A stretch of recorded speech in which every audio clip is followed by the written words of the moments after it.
Good. Okay. Hey, I'm glad you guys, we had like 200 and some people register.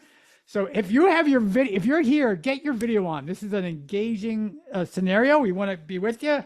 And we're gonna actually do something crazy today. So first and foremost, um, just share with me, does everyone have a copy of the book? Yes, no? Just say yes or no, okay? Hopefully you do.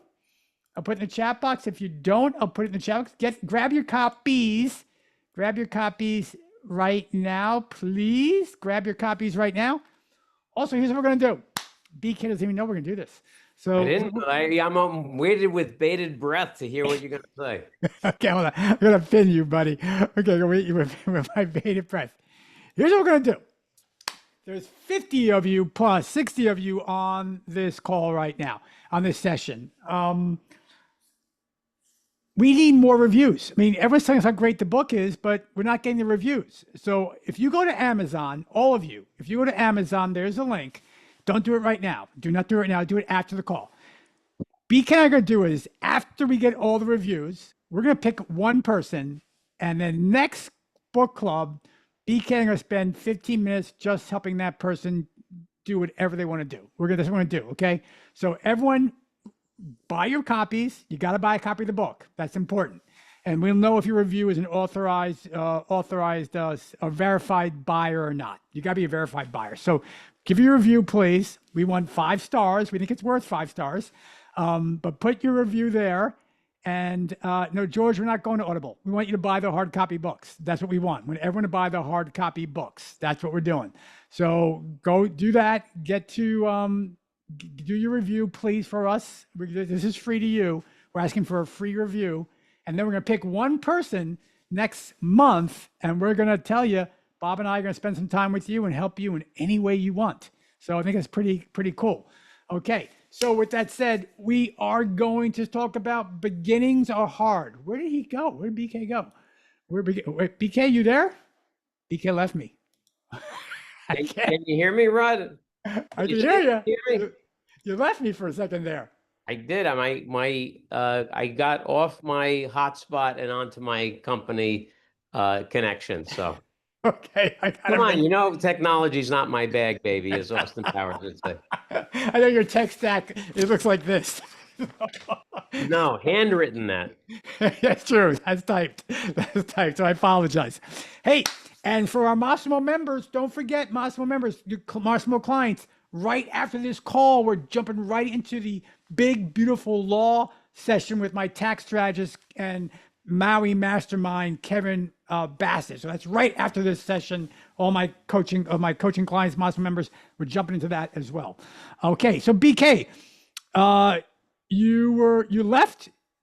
We're on chapter 3, folks. So you left CB, and your broker told you, or told everyone else, they'll be back in 6 months. That wasn't our broker. That was Jim Didion, the chairman of the company at the time. Well, and it's a small, I guess. He basically said, you know, F those guys. They'll be back in 6 months. And fortunately, that didn't happen. Well, but here's the key. I think you bumped into this gentleman recently, correct? Well, yeah, the guy who was the head of the office, our boss at the time, Matt Ochalski, was actually a big proponent of ours, and is a good friend. And he, unbeknownst to us, went to Didion, who was the chairman of the company, and said, "Hey, look, these 2 guys are doing really great. Let's create a separate real estate investment banking business for these guys. Go get them an office outside of our offices, and let's build this business." And of course, Didion said, "No way." And then when Matt gave him the news, you know, Paul and I went to our favorite restaurant in the neighborhood, which was Prime Burger. And we had lunch there probably 3 or 4 times a week. And they were open for breakfast. We took Matt for breakfast and said, "Hey, Matt, sorry, but we're leaving." And, you know, he immediately, his head dropped, and we just said, "Look, it's something we have to do." And he went back to the office, let Didion know. And that's when Didion said, "Hey, F those guys. They'll be back in 6 months." But hold on. Did you recently reconnect with Didion? Yeah, no, not Didion, with Matt. Oh, it's Matt. Matt, and he told me this. I didn't know that story until about 6 months ago when Matt's from Chicago and he was in town and we had breakfast together and, always stayed in touch. And, he told me that story about Didion and that was pretty funny. But, yeah, no, it was a very interesting time when we were leaving the firm. Yeah, and so folks, one thing you should know, the one takeaway from this would be, look, BK left this firm over 40 years ago now, and he still stays in touch with those folks, and it still brings residuals. It does. Never burn bridges. Just don't ever burn bridges. There's no reason to at all. Okay, so BK, you and Paul. Now, how old are you when this happens, BK? I was 26. Okay, so you're 26, and you say you're gonna take on New York. You're gonna start. You and Paul are gonna start your own firm. Give us a flavor. When you start your own firm, was it just you and Paul? How big was the office? Tell us about that. Yeah, so we didn't have a lot of connections in the business at the time. So we actually found our office space through a classified ad in the New York Times. And our office at CB was at 437 Madison on Madison between 49th and 50th. We found an ad for an 850-foot sublet at 16 East 52nd Street. We go over and meet with this guy, Barry. I forget what his last name was, but I remember Barry. He had about 3/4 of this floor, and he was only occupying about half the floor. There's a little 3-room office, pink shag carpeting, probably there since the 70s. And we said, hey, we want to lease the space. We're leaving our company, starting a new company. Please don't tell anybody. Like this guy Barry's going to go tell people that the two kids are starting their own firm. And so we leased the space about a week before we opened up because we wanted to tell Matt, but Matt was on vacation. So we waited for him to come back. And yeah, that was it. His little 3-room office, and it was just the two of us. And we hired a secretary who actually happened to be Matt's secretary of all things. So she really liked us, and we liked her, and so just the three of us. And then So shortly, hold on, Matt. I got bad news. We're leaving. The top two producers are leaving the firm. Oh, and by the way, we're taking your secretary. well, he said he knew that we had a really great relationship with her. So he says, "Well, so what's the name of the firm going to be?" And we said, "Massey Knakal." I don't know why he asked us that, but he did. And then he said, "And Tammy?" And we said, "Yep." And he said, "Oh." So that was it. And then about the next day, we get a call. I think Ed Winslow's on this session. We get a call from Ed, who had, Paul and I were got a lot of good traction early on, and so for a couple of years, I had been meeting with Ed every couple of months. He'd come into the office on a Saturday, and we'd go over what we were doing and how we were doing it. And to our surprise, Ed calls up and says, "Hey, BK, you guys started your own firm. I'm in. I want to come work with you guys." And one thing led to another, and within a couple of weeks, he was our first MK salesperson. Awesome.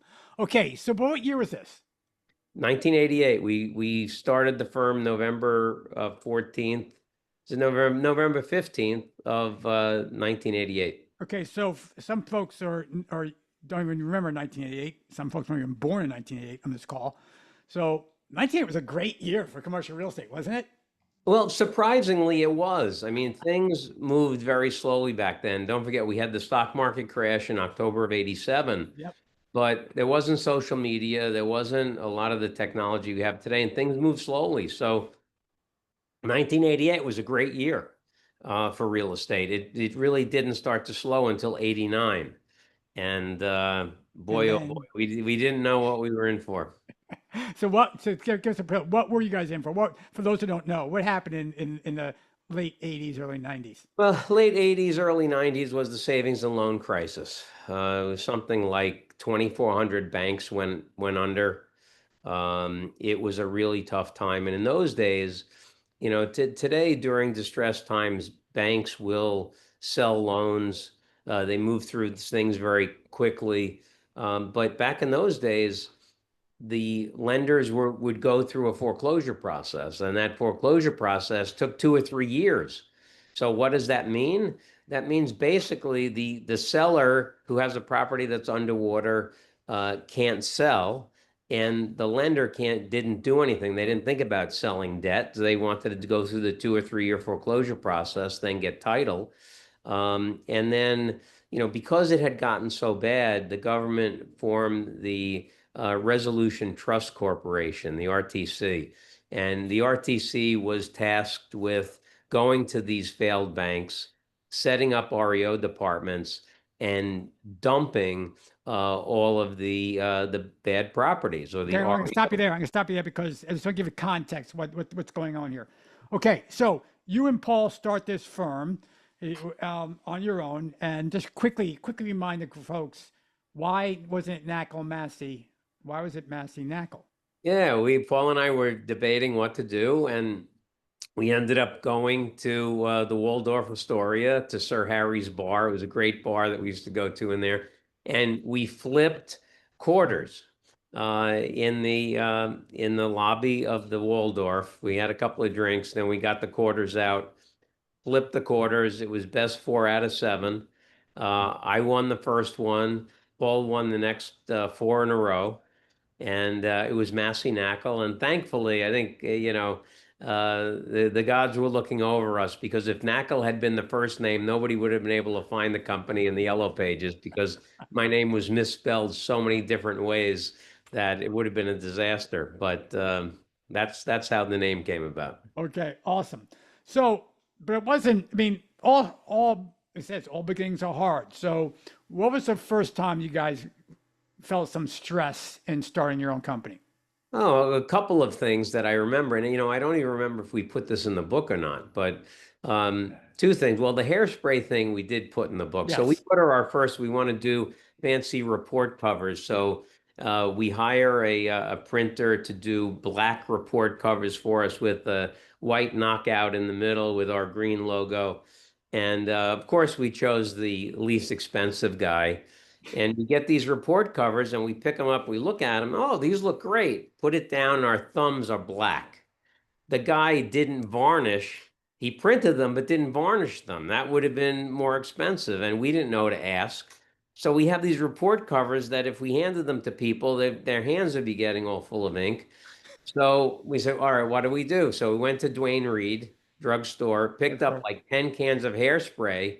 We put them down. We put newspaper down on the floor on top of the pink shag carpet and put hairspray all over these things to varnish them. And that's what we use for about a year, is we use hairspray varnished report covers for our marketing reports. And then the thing that I don't know if we mentioned, we had Tammy, our assistant, do our books. And needless to say, we never checked to see if she knew how to balance a checkbook. So we were there thinking our burn rate is $10,000 a month, and it actually was 15,000 a month. And she comes to us 6 months later, and she's like, "Guys, I didn't know what to do with these bills, so I just stuffed them in the drawer. But I think I should let you know we're overdue on a lot of our bills, and we owe about 60 grand this month." And we're like, "What?" And that was definitely a lesson learned, that don't ask people to do things if you don't know that they actually have the capability of doing them. So, the start of the company, we had vaulting ambition and thought we would take over the world, and just went for it. And it was, in those days, it was shoot first and aim later, and made a tremendous amount of mistakes at the beginning. So, folks, if you're listening, so here's Bob Knakal, who's now pretty much considered the goat of brokerage. And at one time, when he started out, he rented an office of 850 square feet with pink shag carpet. For those who know what shag carpet is, go look it up. So pink shag carpet, and using hairspray to help with his marketing materials. So we all start. The point is we all start somewhere. We all do. And even if you're restarting now or going somewhere next, you got to do what you got to do to move ahead. That's what it is. But BK, speaking of cash, so when you found out you had 1 month of cash left, It'd been simple for Paul or someone to say, "Hey, let's just stop. This isn't working." So with 1 month's cash left, you made different decisions. But what if he said, "Let's quit"? You think things been? Would you continue? What would have happened? Yeah, well, that never was in the calculus. We never had that conversation. It was always, all right, we're going to do this. Let's just figure out how. And that was, we were in our second office. We had moved from the 850-foot office. We had hired Jim Ventura, who was a kindergarten friend of mine who worked on the racetrack, didn't even know what real estate was. He was our second salesperson. So you see, a lot of thought went into this. Yes. And then we had moved from our office to 226 East 54th Street. And we moved into about 1,100 feet. And our 18-month sublet had come up, and we're in the heat of the S&L crisis. Things have slowed down, nothing's moving. Our burn rate was 15,000 a month. We have 15,000 in the bank, and at the time it was Paul and I and Ed and Jimmy V and Tammy. I think it was just the five of us at that time. And we're like, hey, we got to figure out what to do. Let's go to my apartment. And that office was on 54th Street between 2nd and 3rd. I lived at 59th and 2nd. Paul and I go up to my apartment and say, what the hell do we do? Do we pay? Oh, we had nothing under contract. We had 1 month of burn in the bank. And we said, you know what, do we pay all the bills this month and see what happens? Do we pay $5,000 of the bills, pay the phone bill and the things that are going to keep the lights on for 3 months? Do we go to Atlantic City and just put it all on black and see what happens? We really did suggest that, but we didn't do, thankfully. But what occurred to us was, hey, we have really good credit. Let's go borrow money. We didn't have family or friends we could go to for the money. So we went to every bank in town. And I remember spending a whole day walking around, went to every bank. Hey, could I have a credit card application? And between the two of us, we got $2,000 line on this bank, $3,000 line at that bank.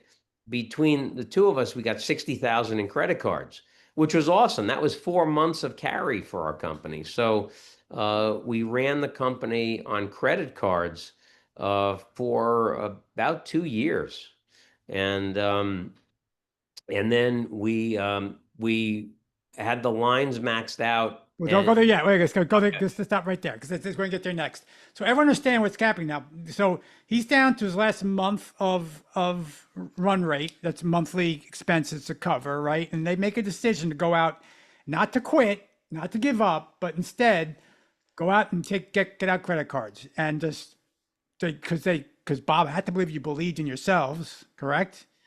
And Yeah, it never occurred to us, hey, let's just stop doing this. Never once. I think back, I cannot recall a time where we questioned whether we were not going to figure out a way to continue. so, and I would share with everyone that is one characteristic. BK exemplifies it, but top producers all exemplify it. Total conviction that I'm a commercial real estate broker. That's what I am, and that's what I'm going to do, and we'll figure it out. Versus, wow, the pipeline sucks. I better go find a job. Right? That's not conviction to your craft. It just isn't. So, when times get hard, you got to question, what's best for the future. Yes, but also, and for my family, sure. But that time, Bob didn't have a family. I don't think he did. Correct? And you didn't have a family. You weren't married, didn't have a family yet. So, it was an easier decision, but total conviction is a piece of the puzzle. But BK, things didn't get necessarily better. Credit runs out.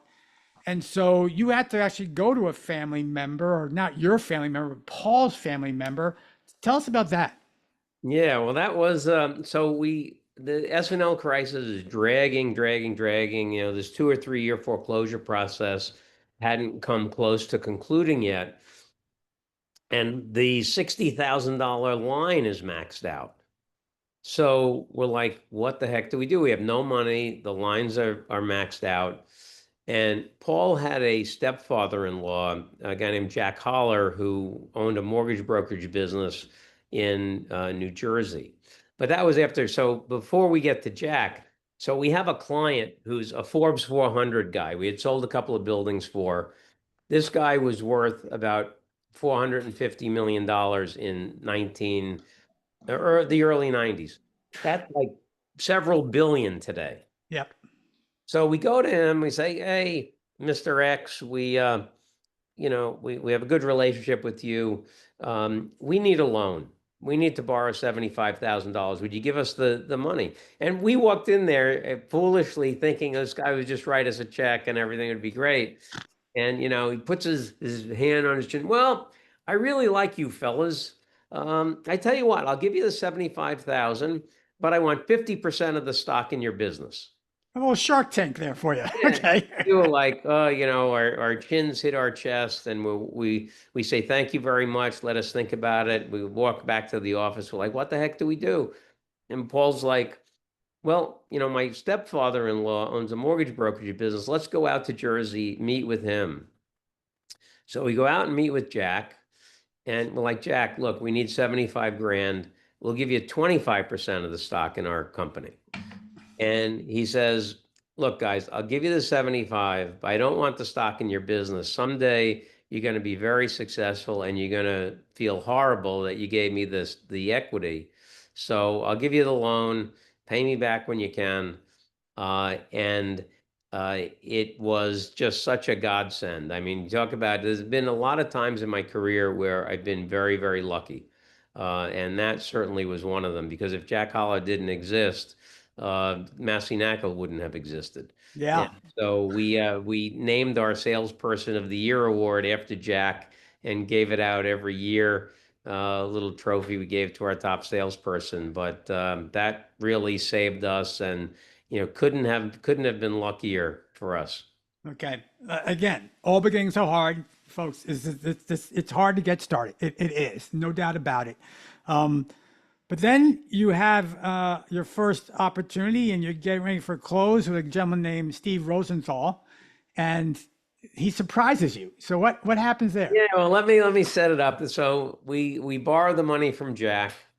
That's 5 months of burn, and we burn through that, and we can't pay him back.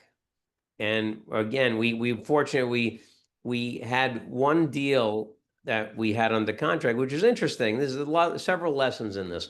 One, there were three buildings on East 50th Street, between Second and Third Avenue, that actually the opportunity was referred to us by another broker, a guy named Peter Hausberg, who owned a company called Eastern Consolidated, which was our top competitor, believe it or not.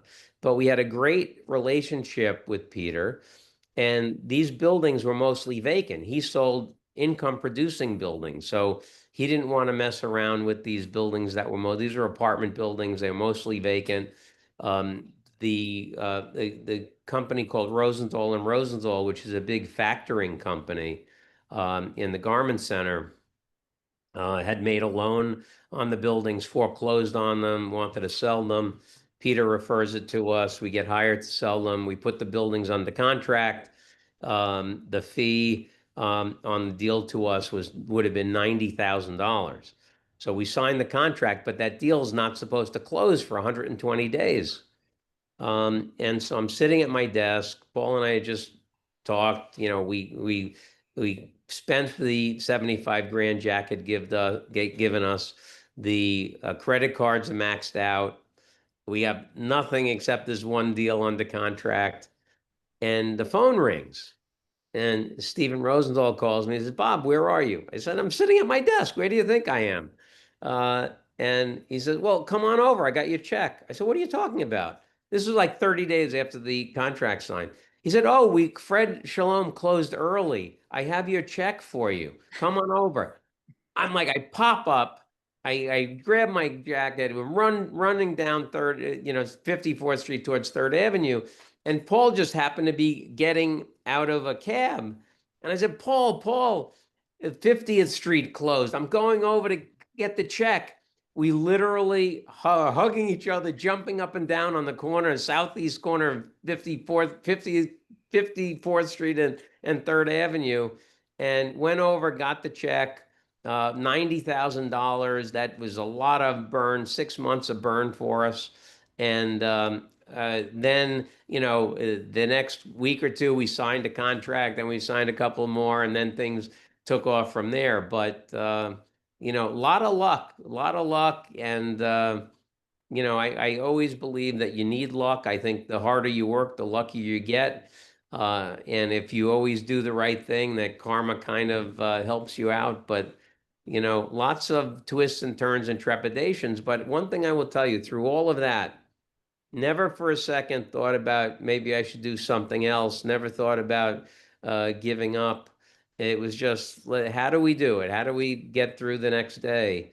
And we did what we had to do, and we were extraordinarily lucky that that things worked out the way they did. But a couple of times there, it was really tough. But we lived on credit, the company, for several years. I personally lived on credit. I became so addicted to credit cards that I remember one of the happiest days I had in those early days. I went to our bank, which was Chemical Bank at the time. I got a credit card with a $50,000 credit line.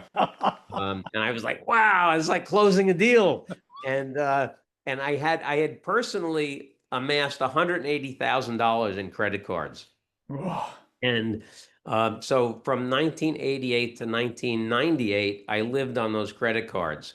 And I would go from, Wait, whoa, whoa, whoa, whoa, whoa. So for a 10-year span in your career, you lived off credit cards. without a doubt. And my net worth fluctuated from zero, then negative 30,000, negative 70,000, negative 110, close a deal, negative 30. I bounced around in this zero to minus 180,000. And I used one credit card to pay off another credit card. And go get a new credit card to pay off the old credit card. I mean, it was a house of cards. But thinking back on it, I don't remember ever being nervous about it. I remember sitting at my desk at home, doing bills on Saturdays, and just always trying to figure out every week, how am I going to pay this? How am I going to pay that? Moving, everything around. But it was all on credit.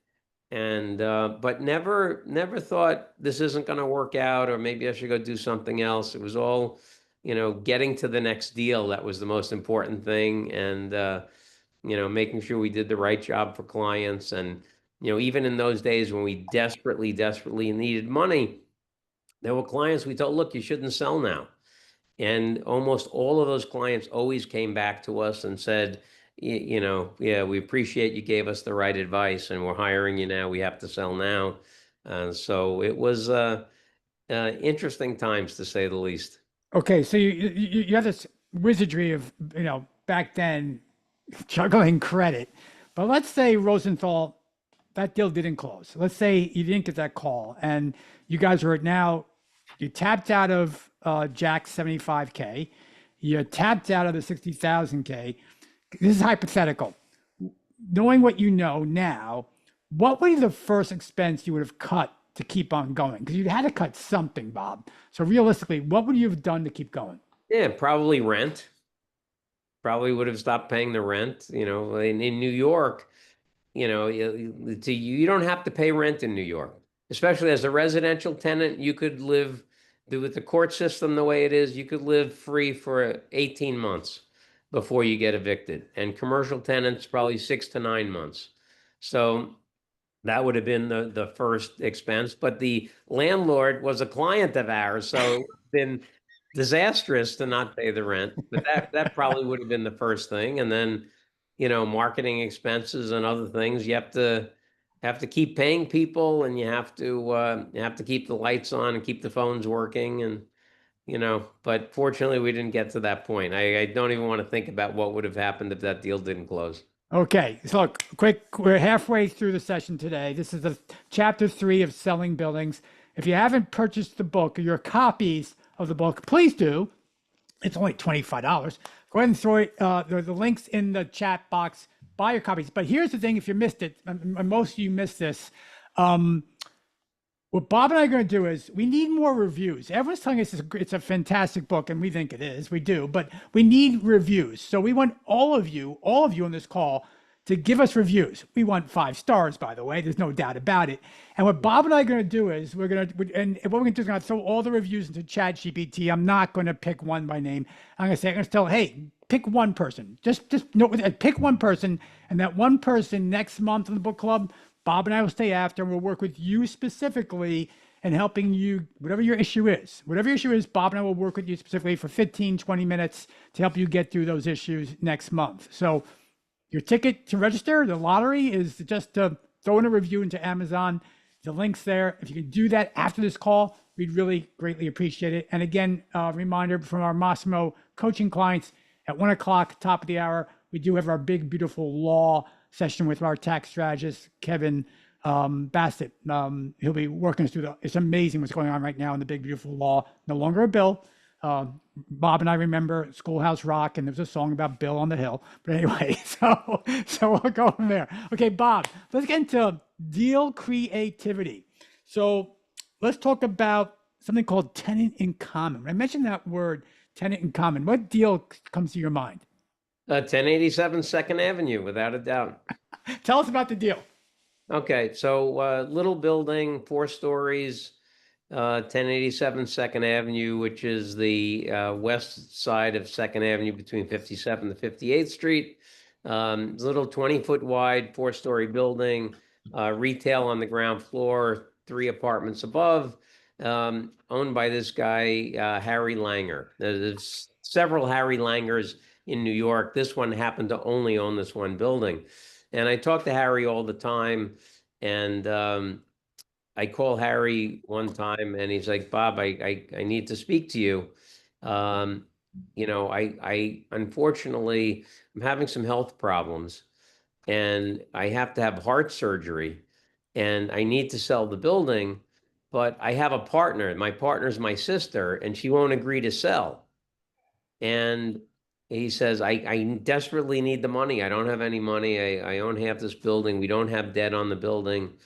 She won't let me take out a mortgage. She won't let me sell the building. What do I do?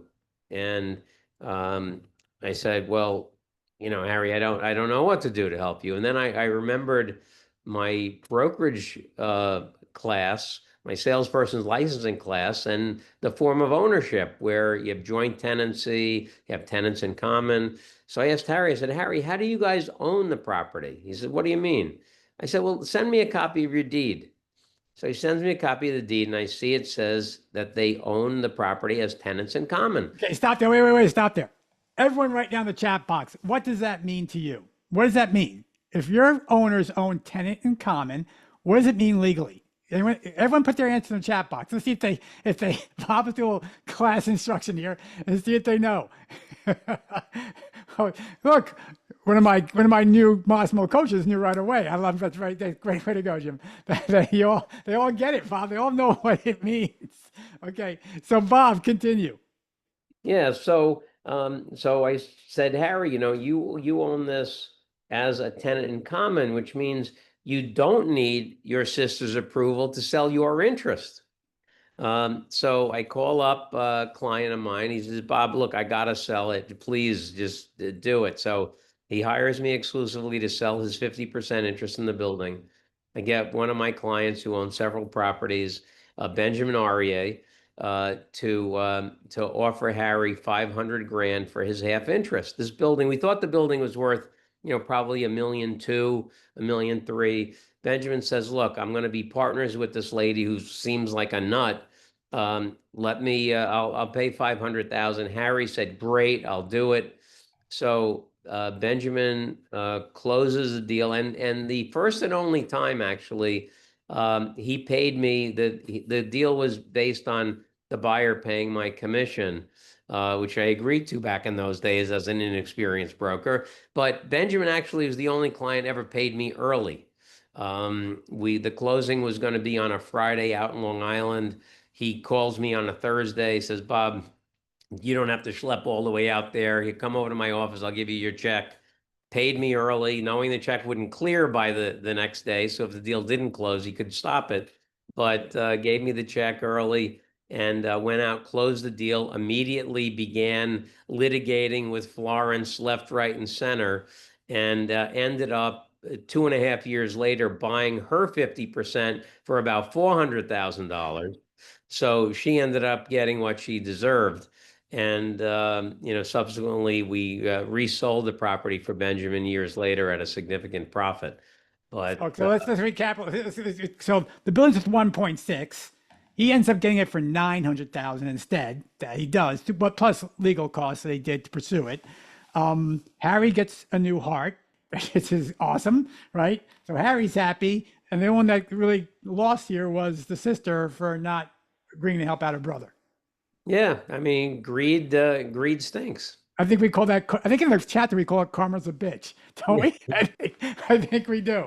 Okay, so again, just creativity and lesson for everyone listening here is know your basic real estate laws. I mean, that's what it is. Understand everything. Have you ever asked your clients, "How do you own this?" I mean, that's gonna be one of the first questions, right? How do you own this?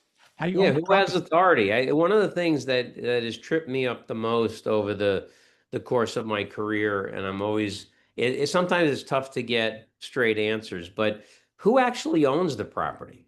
Who are the decision makers? And you've been talking to Joe for 20 years, and Joe says he's the owner, he's the owner, he's the owner.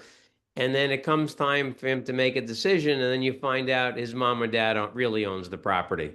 Or you find out he's got a partner and he only owns, 5% of it, and the partner owns 95%. And for 20 years, you've been talking to the wrong person. So try to determine as soon in the process as possible who really is the decision maker, who controls what, how is it owned, do these folks have the authority to do what they claim they have authority to do, that kind of thing. Awesome. Okay, BK, we're going to do everyone. We're going to ask BK one last question, and then we're going to open up to the floor. So please ask questions specifically about this period of the book, if you read the book. And if not, then we'll go to brokerage questions, and we'll wrap this up by the top of the hour. So BK, my final question is, all beginnings are hard. This was hard. What lessons did you learn from opening Massey Knakal?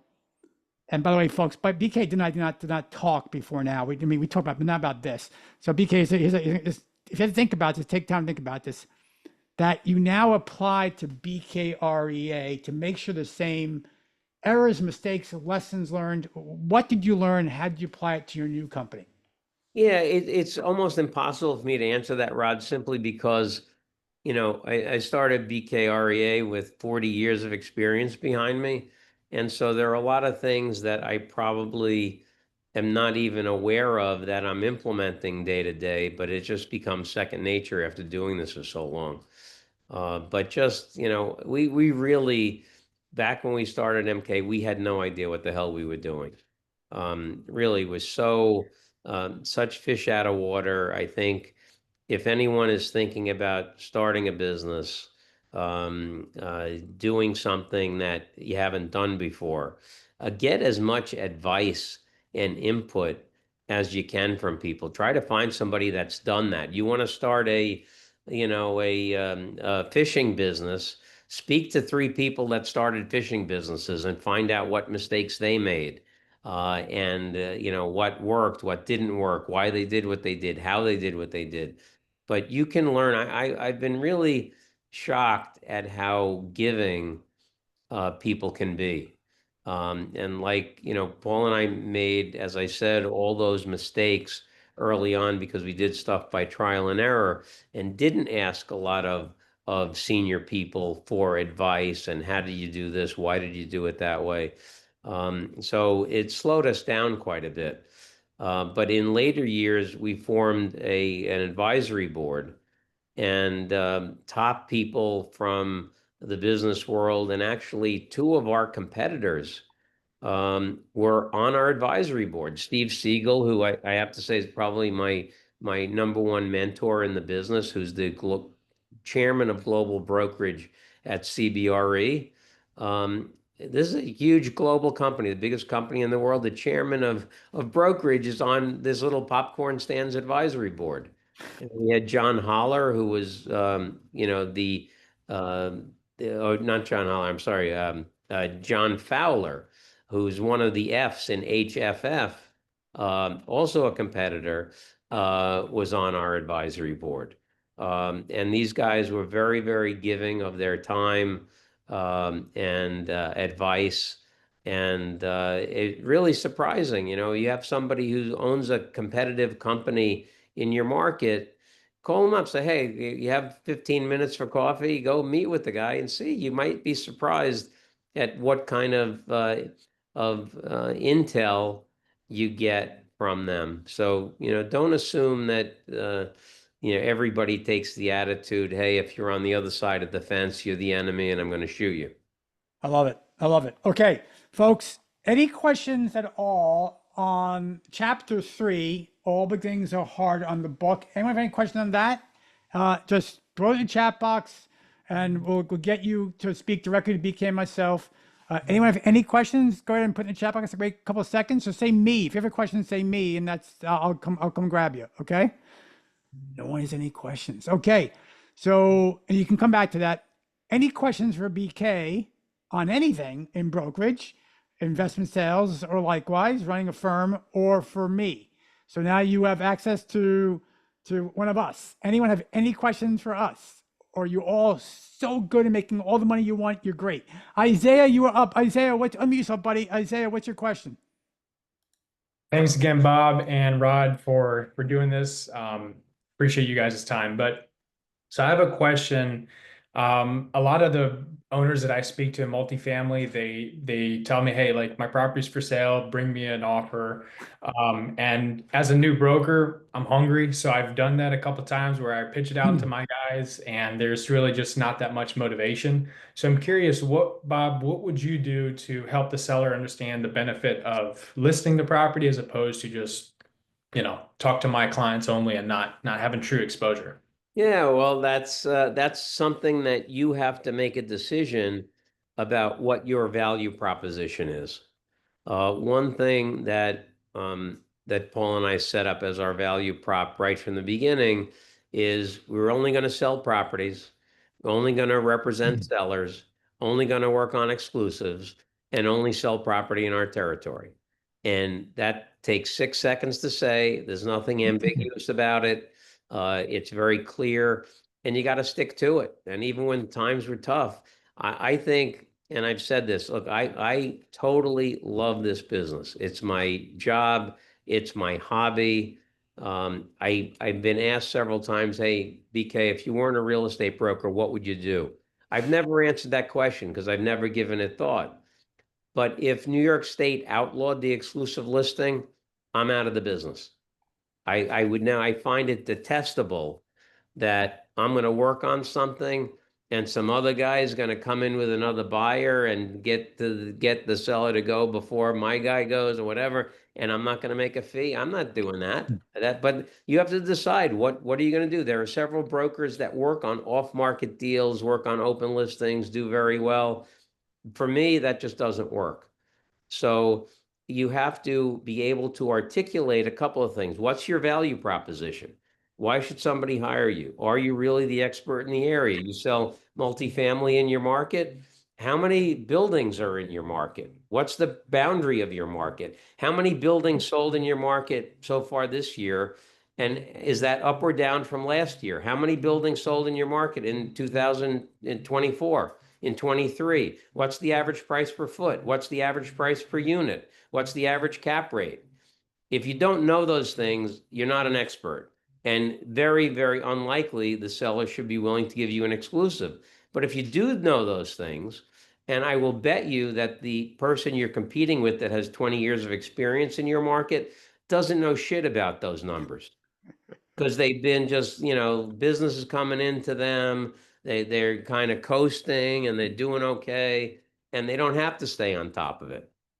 But if you know those numbers like the back of your hand, and you know all the stuff, and you say, look, you make a commitment to me. I'm not a hag. You know what a hag is? Hey, do you have a guy? You have a guy? Bring me a guy. Bring me a guy. Bring you a guy. Why should I bring you a guy? What are you doing for me? There's hundreds of people wanting to sell their buildings. If you work with a broker that's only going to bring you a guy, they're working with everybody on that basis.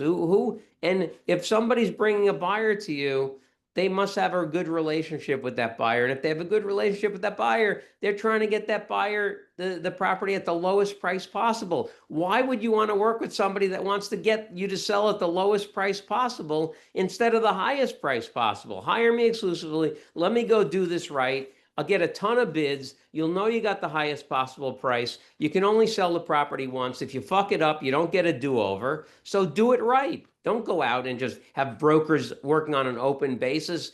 Keep bringing you people that want to buy it at the lowest possible price. Let's do it. Let's do it right the first time. I mean, that I think it's a very, very simple concept to articulate to people, but you have to convince the seller that you are the expert. You're the best person to hire because you know the market better than anybody else. And I'll give you as an example of that. When Paul and I started, because of our value prop and our territories are relatively small, we'd go in and pitch business, and the seller would say, "Hey guys, look, I'm interviewing people that have been in the business 20 years and sold hundreds of buildings. Why am I going? You've sold 3 buildings. Why am I going to hire you?" Said, "Yeah, we only sold 3 buildings. You're absolutely right. But we know the market better than anybody. Look at these market reports we put together. We can tell you about every single transaction that's happened in this market in the last 3 years. And yeah, we only sold 3 buildings. But one was on the block next to you, one was across the street, and one was a building right next door. We can be a better advocate for you in terms of convincing buyers why they should pay a higher price for your property than the guy who's selling buildings all over the world." And that got traction.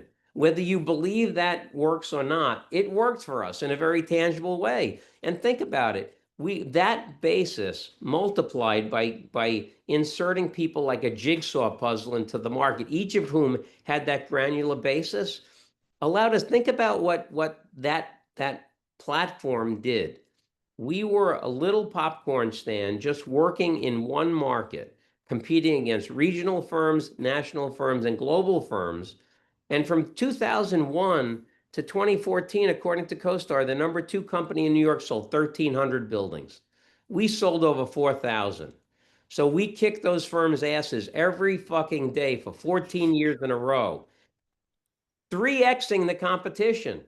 And why was it? It was because of a good system, market knowledge, sticking to your principles.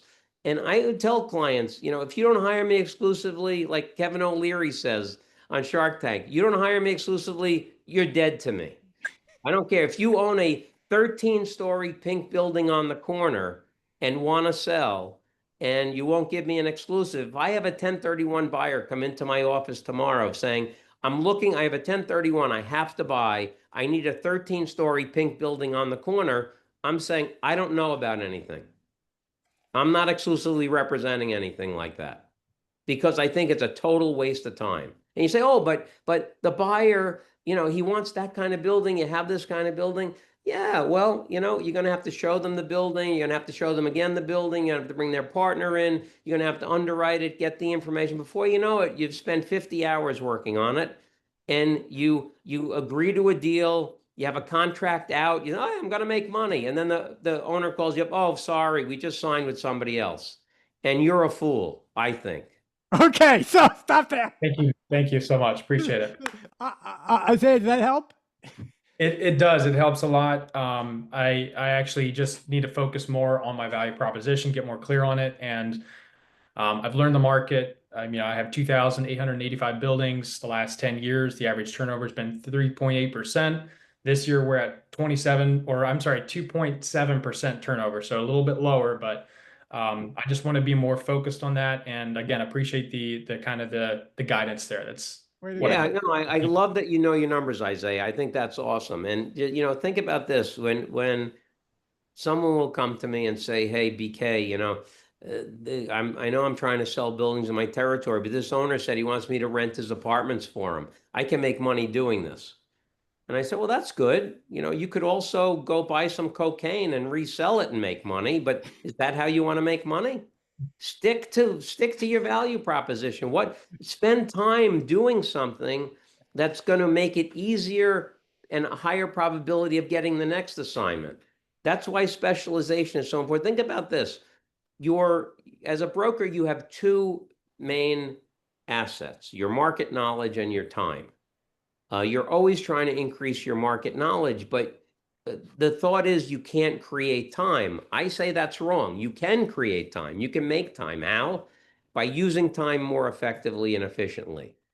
If last week you sold three buildings, you sold an apartment building, a retail property, and an office building, and this week you're pitching an office building, the owner of that office building wants to hear everything about the office building you sold last week, couldn't care less about the retail property and the apartment building you sold last week. So 2/3 of the time you spent last week is not helpful in any way with you getting this week's assignment. But think about it, have you sold three office buildings last week and you're pitching an office building this week, 100% of your time is accretive towards getting this week's assignment. You just created time. In the same way, pick a value proposition and stay true to it. And if you can achieve the position where you are the go-to person for what you do in your market because you're known as doing only that, then you've achieved a position that is going to turn this business into an annuity for you over a long time instead of living deal to deal. Perfect. Thank you, BK, guys. Thank you, Bob. BK, we got more folks. Isaiah, awesome for you. Thomas, I want to get really quick. Thomas, you're there. I'm used to Thomas. Yeah, I can make it quick. Hey, just I'll just make it quick and drop all the flowery stuff. Bob, your territory, your avatar is just geographic, or you kind of sounds like you were starting to answer the question, but do you sell like office buildings, apartments, investment opportunities, or is it just geographic, or is it broken down further? Yeah, Thomas, starting out, back in the 80s when we started the firm, it was completely geographic and we were generalists in the market. The reason that was the case is because at the time, the amount and accuracy of publicly available information was really bad. And so by focusing on one geographic market, we got to collect market data that was very helpful in terms of getting business. Today, with so much information available publicly, you could Google an owner and get what they own, their home address, their shoe size. You can get anything. So I think if we started Massey Knakal today on the same basis that we started Massey Knakal in 1988, it wouldn't have been nearly as successful today. I think product specialization is important, but you want to layer on top of the product specialization a geographic area in which you work. If you sell apartment buildings, if you're selling apartment buildings all over the United States, you can't possibly get your hands around that. It's too diffused. But if you say, hey, I'm selling apartment buildings in this town or these two cities or this section of the city, then I think you become much more powerful in terms of being able to articulate your value proposition to an owner. And Thomas, I'll give you some behind the scenes. So every Saturday, BK and I get together and we talk about a variety of things. And so this past Saturday, we talked about who we're going after in the upcoming month. What's the message? What's the marketing material? What are the presence pieces? Everything we're going to do to go after that one client. But then we did a look back. Bob loves looking back. We looked back to 2019, I think it was, and we looked at July 2019. Who are we going after? What was the message? What's their pressure points? What are the keys? So that's what we do every month to make sure we're staying consistent with a framework of focus, right? So we're not generalists. We're not a commodity. BK is the ultimate authority. You're a generalist. I'm sorry, unless you're in a very tertiary market, like my brother I love so much, Bob Barron in Owensboro, Kentucky. Even he specializes there. He does. So you got think about this. If Bob, you got 1 minute. Okay, 1 minute. To illustrate the value of specialization, you're out on the basketball court and you rip your ACL in your knee. You go see two doctors. One says, yeah, no problem, I could take care. I've done a bunch of knee ACLs. I do knees, elbows, shoulders, ankles. I do it all. I can do it great. I'll take care of you. You go to the next guy, says, I only do knee ACLs. I've done 10,273 of them. It's all I do. Who are you having surgery with? Right. Yeah. All right, go right. Absolutely. Thank you, Thomas. Thank you. Thank you. Thank you very appreciate, man. Thank you so much for coming out. Okay, everyone. That was chapter 3. Next month is chapter 4. Don't forget to please, Bob and I are asking you, if you haven't bought your book yet, buy your book right now, please. And you should buy copies for your office. You should. Copies for your investors. If you're not in New York, if you're in New York, I understand why you wouldn't do this. But if you're not in New York, buy it for your investors and share with them the principles that you learned and that you can help them move forward. And also, last but not least, please, everyone on this call, there's 90, there's 70 and something now. Give us a review on Amazon. Let us know how we're doing. As far as the book, you enjoyed the book. This is free to you. We ask in return, please give us a 5-star review if you think it's warranted. Give us a 5-star review on Amazon. And what Bob and I are going to do next month, over the month, we're going to pick somebody and we'll let you know between now and then. And then after this, BK and I are going to spend some time with you to help you with your personal challenges or opportunities. BK and I will focus on you for a period, but you got to leave a review and then we'll pick the winner and we'll go from there. BK, as always, you are the GOAT of commercial real estate brokerage and one of my greatest friends in my life. And I love you, brother. And thank you so much. And before I leave, I must say, Mr. Anderson, so humbled and honored that you're on this call as well. Great to see you. Everyone. Yeah. Love you too, Coach. And Jerry Anderson, great to see you. Jerry taught my CCIM class in Washington, D.C. back in 1984 or 5. And Jerry, I have the ultimate respect and admiration for you, my friend. Yes, indeed. Okay, Massimo clients, jump on right now to the Big Beautiful Law Tax Strategy session with Kevin Bassett going on in 2 minutes. We'll see you there. Take care. Bye, everybody. Bye, BK.